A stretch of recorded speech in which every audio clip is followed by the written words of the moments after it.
Bien, el jueves a la noche nos enterábamos de una tragedia. Fallecía en un accidente el senador Adrián Peña. ¿Por qué voy a dedicar la columna de filosofía y política a un senador colorado eh, que fue alumno mío en la Universidad Católica, que mantuvimos diálogo durante 20 años, en distintos roles y actitudes y situaciones, lugares de gobierno, oposición? Eh, Como todas las personas, tenía sus defectos y sus errores.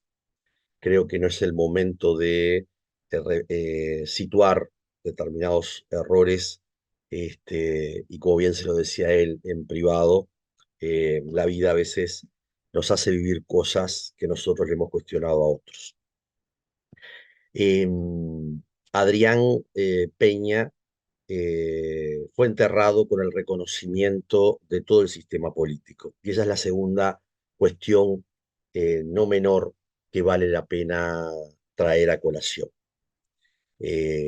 Todos los candidatos, o seis candidatos, mejor dicho, pues obviamente los colorados, pero los candidatos del Frente Amplio, Orsi, eh, Carolina, Mario, tuvieron la presencia y reconocimiento al rol de Adrián Peña.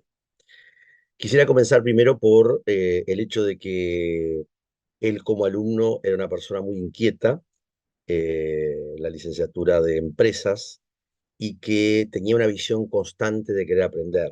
Viene de un pueblo del interior de Canelones, no de una situación social de la clase política establecida de alguna manera.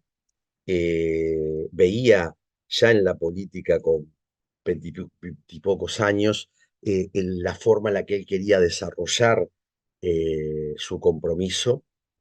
Este, Terminó siendo secretario del Partido Colorado.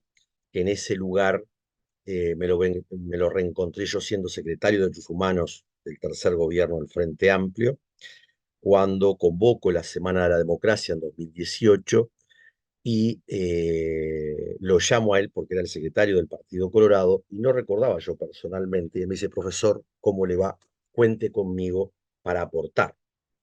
Y bueno, fue parte de esa Semana de la Democracia en el panel que se puede ver en muchas fotos, donde participaron todos los partidos políticos, la sociedad civil, la academia, que fue la actitud que tomamos siendo secretario de Derechos Humanos, que era la construcción del compromiso de los derechos humanos con todos.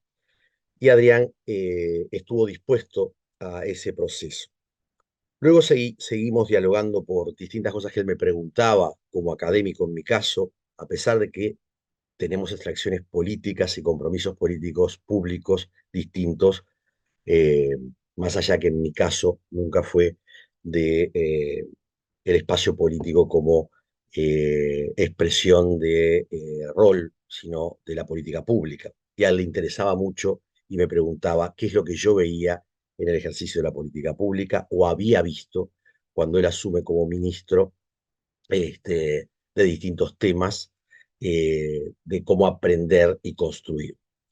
Eh, Eso lo caracterizaba, y eso me parece que debe ser reivindicado en este segundo aspecto fundamental que estamos diciendo, que es la importancia de entender la política como servicio, la política como capacidad de negociación, la política como transparencia, más allá de los errores, reitero.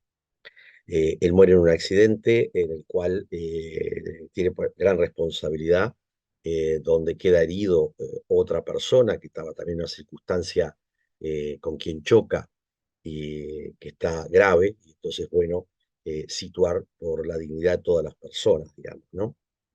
Eh, de alguna manera, vale la pena rescatar esta cuestión de la mirada de entender el sistema político como expresión de la idea de la política como la construcción del bien común, del bien público, de la cuestión republicana. Y acá vamos a que efectivamente, Adrián, que yo le decía, sos un liberal social, sos un liberal progresista de alguna manera en tus visiones, era un republicano, creía en la igualdad en su origen y en su forma de ser ballista, era un demócrata, a pesar de que discrepábamos en muchas de las cosas que él terminaba llevando adelante con su coalición de gobierno, pero buscaba este diálogo con no solo la oposición, sino con el pensamiento, con la mirada de un mundo que tenía que ser capaz de dialogar más allá de las diferencias. Y bueno, yo creo que esto lo encuentra con 48 años en plena actividad política, eh, eh, se cercena de alguna manera alguien que tenemos que entender que estaba aportando para que el sistema político funcionara mejor. Y es ahí donde quisiera ir en lo que sus últimos días, en los cuales hace 4 o 5 días él me preguntó a mí qué opinaba de cómo el sistema político uruguayo podía evolucionar o no a la capacidad de introducir transparencia y control en lo que es la temática de cómo se ingresan las intendencias. Él plantea un proyecto de ley que va a tener el apoyo del Frente Amplio, de Cabildo Abierto, pero la resistencia del Partido Nacional, con la argumentación de que hay dos bibliotecas de análisis sobre el tema de cómo se accede a los cargos públicos en las intendencias. Tengamos en cuenta, para los que escuchan en el exterior, que la mayoría de las intendencias de Uruguay son del Partido Nacional y más del 60% de los que ingresan a la intendencia lo hacen por cooptación personal, es decir, por clientelismo. Y él quería instalar justamente algo que podemos encontrar o rastrear en 2 o 3 momentos fundamentales y que vale la pena hoy recordar.